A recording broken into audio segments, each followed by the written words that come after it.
I got to be the one to answer the phone call on a wait list call, and I got to speak to a dad. I said, well, okay, going through the questions. How old's your child? Da, da, da. When do you need care? Well, I don't know. That's a tough question because I've already lost my job, and I don't know when I'll get another job because I can't have a job without childcare. It broke my heart. So that's people's real lives right now.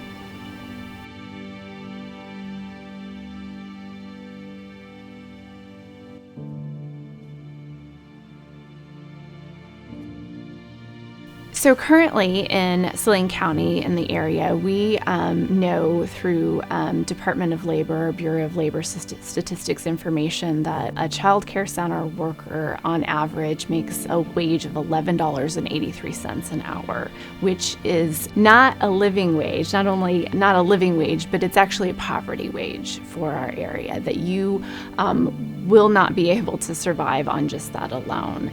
And so to have the people who are doing some of the most important work in our community not being able to make a living wage and to be making a poverty wage, doing something that they probably love doing but aren't able to make ends meet is certainly tragic, and I think it absolutely highlights the crisis of the situation.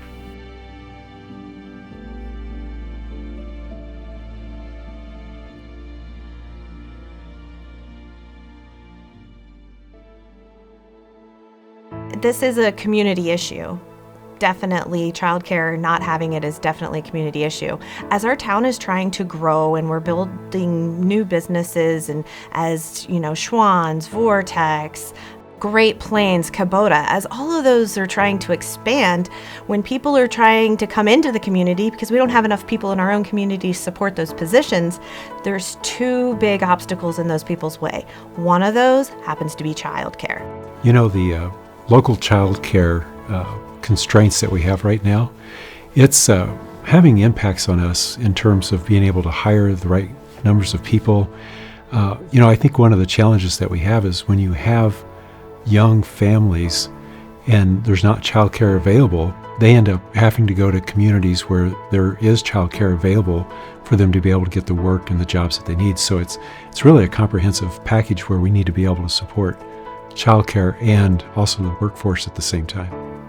I think that the United Ways approach and the fund that they have created is extremely innovative, and I think it's something that helps us understand the sustainability of subsidizing wages for childcare workers. It is about the entire community sort of coming together to leave a legacy behind in terms of, the kids that we raise here and that grow up from here and again, hopefully become really successful and do well and stick around and maybe continue to make this community a better place. It becomes legacy work at that point, creating a space for generations beyond us. Salina Area United Way Child Care Initiative Fund is going to really help impact all of us because it's going to help close that gap on wages.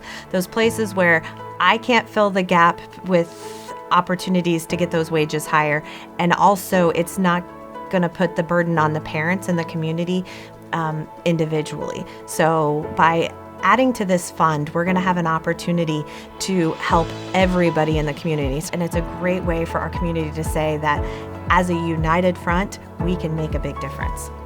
I really believe that it's crucial for everyone in the community to understand the deficit that we have for childcare, and so that we can hopefully come together as a community and make a difference, find solutions that will help address these issues. Certainly the YMCA and the Chamber are doing a lot to help do that, but we need others to get involved to help solve this challenge as well. When it comes to childcare and helping to shape a community, those are two very interesting things to bring together. You have communities, parts of more rural America, that are looking for places to move because they don't have the services, they don't have the infrastructure there to help support their families, and so they're coming to someplace. If Salina ends up having some of the best childcare systems in the state, then this is going to make it easier for a family that's trying to decide where they want to move to a larger community to come to Salina. What a great thing for our community.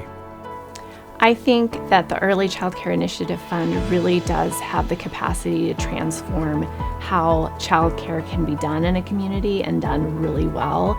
And I think that, and my hope is that it becomes something that Salina is known for, that we are seen and kind of put on the map as the community that figured out how to do childcare well and figured out how to create an environment that values childcare workers, that addresses the shortage for young families, and that helps keep, retain, and recruit young people into a community. I am super glad that a few years ago, when the United Way was able to step up and help with the child care crisis, there was a bunch of meetings that a lot of the providers and groups came together. And everyone was kind of scratching their heads and trying to figure out, what does this look like? How do we do this? And as we were kind of talking about where we felt the need was to subsidize wages, we were just trying to find one person that had or group that had the time and capacity and passion to really kind of pull everything together. United Way kind of stepped in and said, you know what, this is something we do and we do well. Why don't we create this fund and have it be a part of, the community? And it's been a game changer. And so I'm really happy that Claire and her team have really stepped up to take on this giant challenge that can help support the rest of us in this movement of making it known in our community. So thank you. It's definitely something that we're very grateful for, to be able to partner with them and help them with this. I'm very thankful for what United Way has done, for their agreement to take on this child care challenge that we have and to get involved directly. And thanks to Claire and her team that's really taken this opportunity to make a difference. And look forward to others coming around them to help support this initiative as well.